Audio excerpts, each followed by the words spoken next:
بزار اور ترمذی میں حضرت عبداللہ ابن مسعود سے نبی ایک کا یہ ارشاد نقل ہوا ہے، ان المرأۃ عورۃ، عورت چھپا کر رکھنے کی چیز ہے۔ ان المرأۃ عورۃ فاذا خرجت، جب وہ گھر سے نکلتی ہے، استشرفہ شیطان، اب شیطان جو ہے اس کو تاک میں رکھتا ہے۔ واقرب ما تکون بروحۃ ربہا وہی فی قعر بیتہا، وہ اپنے رب کی رحمت سے قریب ترین ہوتی ہے جبکہ اپنے گھر کے بھی کسی اندرونی حصے۔ اسی لیے فرمایا مردوں کے لیے مسجد میں نماز افضل 28 گنا، اور عورت کے لیے گھر کی نماز مسجد سے افضل، گھر کے صحن کی مسجد سے افضل، دالان کی صحن سے افضل، کمرے میں اس سے افضل، اور کمرے کی کو بغلی کوٹھڑی ہے وہ اس میں سب سے افضل۔ یہ احادیث نبی اکرم۔ عبداللہ ابن احمد ابن حنبل نے زوائد الزہد میں اور ابن ابی شیبہ نے ابن سعد نے اپنی کتابوں میں مسروق کی روایت نقل کی ہے کہ حضرت عائشہ جب تلاوت قرآن کرتے ہوئے اس آیت پر پہنچتی تھی وَقَرْنَ فِي بُيُوتِكُنَّ، تو بے اختیار رو پڑتی تھی۔ قرآن کہتا ہے اپنے گھروں میں رہو۔ حضرت عائشہ نے شہادت عثمان کے بعد باہر نکل کر لشکر کی قیادت، پھر ساری عمر افسوس تھا کہ میں نے غلط کیا۔ حافظ ابو بکر بزار حضرت انس سے روایت کرتے ہیں کہ عورتوں نے حضور سے عرض کیا کہ ساری فضیلت پر لوٹ کے لے گئے، وہ جہاد کرتے اور خدا کی راہ میں بڑے بڑے کام کرتے، ہم کیا عمل کریں کہ ہمیں بھی مجاہدین کے برابر اجر مل سکے؟ جواب میں آپ نے فرمایا من قعدت منکن فی بیتہا فإنہا تدرک عمل المجاہدین، تم میں سے جو شخص اپنے گھر میں بیٹھی رہے گی وہ مجاہدین کا اجر حاصل کرے۔ یہ ایک ہوا کا رخ ہے، بتایا جا رہا ہے، یہ نظام ہے جس کو اس شکل میں دیا جا رہا ہے۔ اب آئیے سورہ نور کی طرف۔ یا ایھا الذین آمنوا لا تدخلوا بیوتا غیر بیوتکم حتی تستأنسوا وتسلموا علی اہلہا ذالکم خیر لکم لعلکم تذکرون۔ اہل ایمان مت ہرگز مت داخل ہو اپنے گھروں کے علاوہ کسی اور گھر میں جب تک کہ تم ان کے ساتھ مانوس نہ ہو جاؤ، اذن نہ لے لو، ان پر سلام نہ کرو، یہی تمہارے لیے خیر بہتر ہے۔ اس کے بعد تفصیل آئی ہے، اس میں میں اس وقت نہیں جا رہا۔ اور جو لوگ اس پر عمل نہیں کرتے ان کے بارے میں قرآن مجید حضور کیا کچھ فرما رہے ہیں یہ آپ سن لیجیے، بہت سخت احکام۔ عن ابی ہریرہ رضی اللہ عنہ ان رسول اللہ صلی اللہ علیہ وسلم قال لو ان امرأ اطلع عليك بغیر اذن فخذفته بحصاة ففقعت عینه ما كان عليك من جناح، متفق علیہ، بخاری اور مسلم دونوں کی۔ اگر کوئی شخص تمہارے گھر میں بغیر اجازت کے داخل ہو جائے اور تم اس کی سزا کے طور پر اس پر کنکریاں پھینکو اور اس کی آنکھ پھوٹ جائے کنکری سے تو تم پر کوئی گناہ نہیں۔ بغیر اجازت کے گھر میں آ گیا ہے، بغیر اذن کے، بغیر استئذان کے کنکریاں مارو اور کنکری سے آنکھ پھوٹ جائے، فما كان عليك من جناح، کوئی حرج نہیں۔ اب آ رہی ہے اصل آیت، قل للمؤمنین یغضوا من ابصارهم ویحفظوا فروجهم ذلک ازکی لهم ان اللہ خبیر ما یصنعون، وقل للمؤمنات یغضضن من ابصارهن ویحفظن فروجهن ولا یبدین زینتهن الا ما ظهر منها وَلْيَضْرِبْنَ بِخُمُرِهِنَّ عَلَى جُيُوبِهِنَّ وَلَا يُبْدِينَ زِينَتَهُنَّ إِلَّا لِبُعُولَتِهِنَّ أَوْ آبَائِهِنَّ أَوْ آبَاءِ بُعُولَتِهِنَّ أَوْ أَبْنَائِهِنَّ أَوْ أَبْنَاءِ بُعُولَتِهِنَّ أَوْ إِخْوَانِهِنَّ أَوْ بَنِي إِخْوَانِهِنَّ أَوْ بَنِي أَخَوَاتِهِنَّ أَوْ نِسَائِهِنَّ أَوْ مَا مَلَكَتْ أَيْمَانُهُنَّ أَوِ التَّابِعِينَ غَيْرِ أُولِي الْإِرْبَةِ مِنَ الرِّجَالِ أَوِ الطَّفْلِ الَّذِينَ لَا يَظْهَرُونَ عَلَى عَوْرَاتِ النِّسَاءِ وَلَا يَضْرِبْنَ بِأَرْجُلِهِنَّ لِيُعْلَمَ مَا يُخْفِينَ مِنْ زِينَتِهِنَّ وَتُوبُوا إِلَى اللَّهِ جَمِيعًا أَيُّهَا الْمُؤْمِنُونَ لَعَلَّكُمْ تُفْلِحُونَ۔ یہ لمبی آیت۔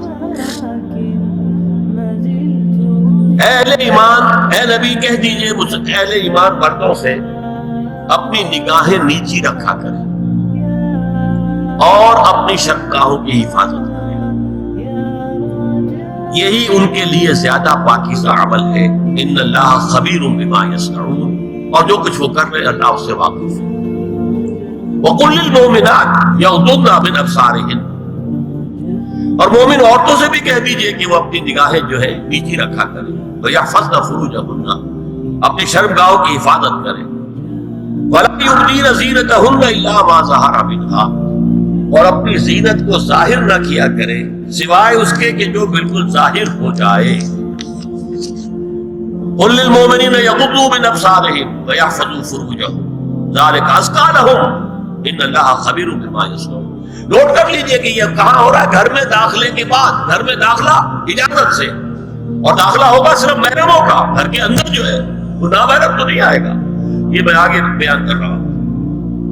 وَقُلْ لِلْمُؤْمِنَاتِ يَغْضُضْنَ مِنْ أَبْصَارِهِنَّ وَيَحْفَظْنَ مِنْ فُرُوجِهِنَّ، اور کہہ دیجئے مومن عورتوں سے بھی کہ وہ بھی اپنی نگاہیں جھکا کر رکھیں اور اپنی شرمگاہوں کی حفاظت کریں۔ وَلَا يُبْدِينَ زِينَتَهُنَّ إِلَّا مَا ظَهَرَ مِنْهَا، محرموں سے پردہ کیا ہے؟ محرموں سے اس کا نام ستر ہے، عورت کا پورا جسم ستر ہے سوائے چہرے کی ٹکیا اور یہ ہاتھ اور یہ پاؤں، بس۔ کیا مطلب ہے؟ بھائی بھی نہیں دیکھ سکتا بہن کے جسم کا کوئی اور حصہ، باپ بھی نہیں دیکھ سکتا بیٹی کے جسم کا کوئی حصہ، یہ ستر ہے، ستر محرموں سے پردہ ہے۔ وَلْيَضْرِبْنَ بِخُمُرِهِنَّ عَلَىٰ جُيُوبِهِنَّ، یہ بھی گھر کے اندر کی بات ہو رہی ہے، کیونکہ میں پہلے بتا چکا ہوں جلباب ہوتا تھا جب گھر سے باہر نکلتی تھی عورت تو وہ اپنی چادر لپیٹتی تھی، لیکن چہرہ نہیں ڈھانپتی تھی، صرف چہرے کا حکم دیا گیا اس کے ضمن میں۔ وہ سورہ احزاب کی آیت رہ گئی تو میں بیان کروں گا۔ اور خمار اوڑھنی ہوتی تھی جو گھر میں اوڑھتی تھی، گھر میں ظاہر بات ہے کہ جلباب تو نہیں لیا جا سکتا، آخر گھر کا کام کاج کرنا ہے، ہلکی سی اوڑھنی وہ گھر میں، لیکن فرمایا وَلْيَضْرِبْنَ بِخُمُرِهِنَّ عَلَىٰ جُيُوبِهِنَّ، اور انہیں چاہیے کہ اپنی اوڑھیوں کے، بکل اوڑھنیوں کے اپنے سینوں کے اوپر، گریبانوں کے اوپر بھی مار لیا کریں۔ اب اس کے بعد فرمایا وَلَا يُبْدِينَ زِينَتَهُنَّ إِلَّا لِبُعُولَتِهِنَّ، اب یہاں یہ زینت کا لفظ آ رہا ہے چہرے کے، اور چہرے ہی میں کچھ سنگھار بھی ہوتا ہے۔ اب ان کے لیے کہا گیا کہ چہرے کی زینت اور چہرے کے اوپر اگر کوئی بناؤ سنگھار ہے، زیور ہے، اس کی زینت نہ ظاہر کریں، مگر اب یہ یہاں تفصیلی آئی ہے، جو محرم ہے ان کی تفصیل۔ تو فرمایا جن کے سامنے ظاہر کر سکتی ہے الا لبعولتہن، سب سے بڑھ کر تو شوہر، اور آبائہن، اور آپ نے باپ، اچھا باپوں میں نوٹ کی تھی، باپ حقیقی ہو، اخیافی ہو، اللتی ہو یا رضاعی ہو، یہ چاروں قسم کے باپ اس میں شامل ہیں۔ جس عورت نے دودھ پلایا تھا اس کا شوہر بھی باپ ہے،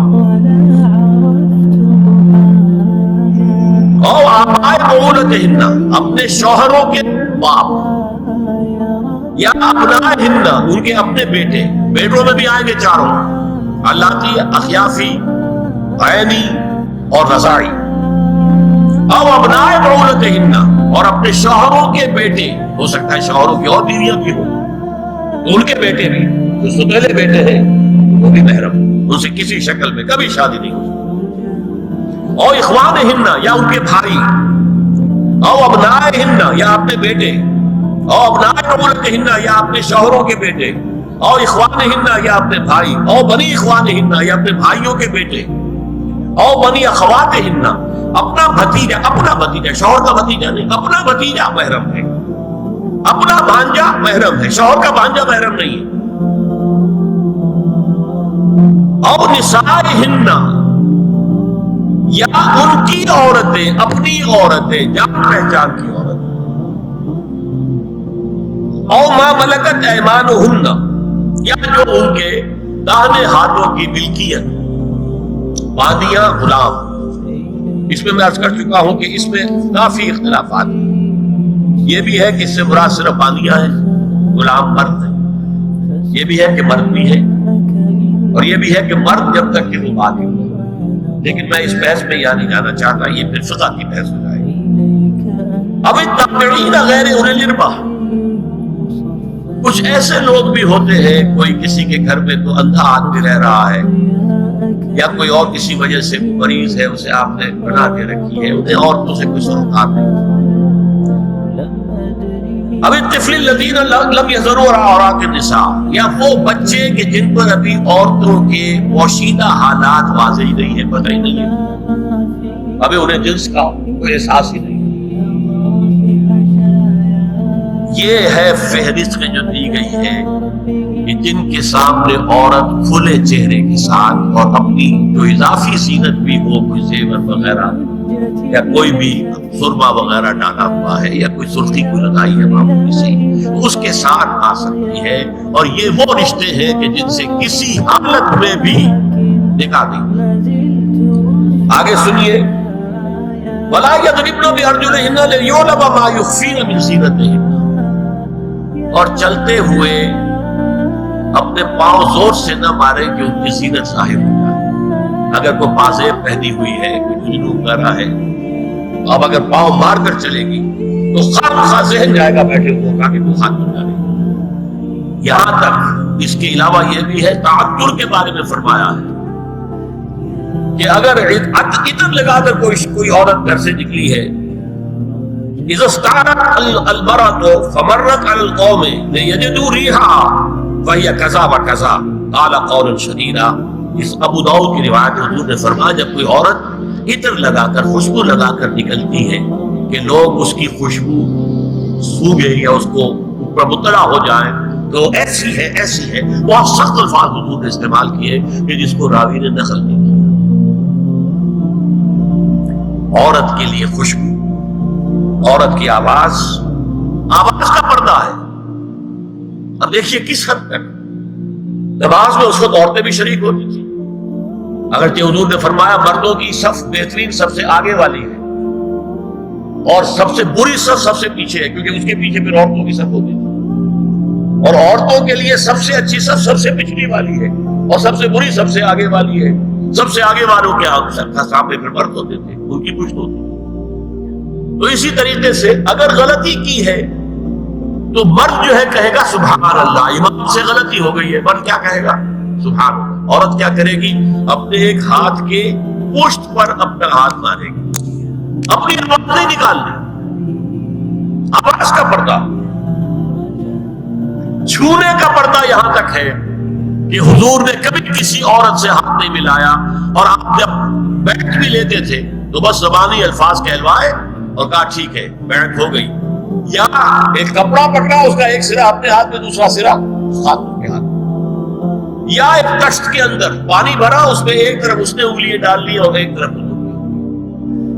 لیکن مسافر لا مسافر النساء، ایک دفعہ ہوا بھی کہ بعض خواتین نے جب بیعت کی ہے تو پھر انہوں نے ہاتھ آگے بڑھایا مسافر کے لیے۔ حضور نے فرمایا انی لا مسافر النساء، میں عورتوں سے مسافرہ نہیں کرتا۔ یا ایھا النبی قل لازواجک وبناتک ونساء المؤمنین یدنین علیہن من جلابیبہن ذلک ادنی ان یعرفن فلا یؤذین وکان اللہ غفورا رحیما۔ اے نبی صلی اللہ علیہ وسلم کہہ دیجئے اپنی بیٹیوں سے اور اپنی بیویوں سے اور مسلمانوں کی خواتین سے۔ اب دیکھیے یہ سورہ احزاب ہی میں ہو رہا ہے، شروع میں یا نساء نبی سے بات کر رہی ہے، استیزان بھی صرف نبی کے گھر میں داخل نہ ہو اس کے بغیر، آگے چل کر سورہ احزاب ہی میں عام بھی کر دیا، قل لازواجک وبناتک ونساء المؤمنین، کہہ دیجئے اپنی بیویوں سے، اپنی بیٹیوں سے اور اہل ایمان کی خواتین سے، یدنین علیہن من جلابیبہن، کہ وہ اپنے چہروں کے اوپر اپنی جلباب کو لٹکا لیا کریں، چہرہ چھپ جائے۔ اب اس کی تفسیر میں چاہتا ہوں کہ آپ کو جو مختلف مفسرین نے کی ہے وہ آپ کے سامنے میں رکھوں۔ حضرت عبداللہ ابن عباس نے اس آیت کی جو وضاحت فرمائی ہے اسے حافظ ابن کثیر نے اپنی تفسیر میں اس طرح نقل کیا ہے، اللہ نے مسلمان عورتوں کو حکم دیا ہے کہ جب وہ کسی کام کے لیے گھروں سے نکلے تو اپنی چادروں کے پلو اوپر سے ڈال کر اپنا منہ چھپا لے اور صرف ایک آنکھ کھلی رکھے، دونوں آنکھیں بھی غلط ہیں۔ اور سن لیجیے ابن جریر اور ابن منذر کی روایت ہے کہ محمد بن سیرین یہ ایک تابعی ہے نے حضرت عبیدہ السلمانی یہ صحابی ہے سے اس آیت کا مطلب پوچھا. انہوں نے جواب میں کچھ کہنے کی بجائے اپنی چادر کو اس طرح اوڑھا کہ پورا سر اور پیشانی اور پورا منہ ڈھانپ کر صرف ایک آنکھ کھولی رکھی. اور سنیے ابو بکر بن عبداللہ ابن عربی نے یدنین علیہن من جلابیبہن کا مفہوم من الفاظ میں بیان کیا ہے تغطى به وجهها حتى لا يظهر منها الا عينها اليسرى. عورت اپنی چادر کو پورے وجود پر ڈھانپ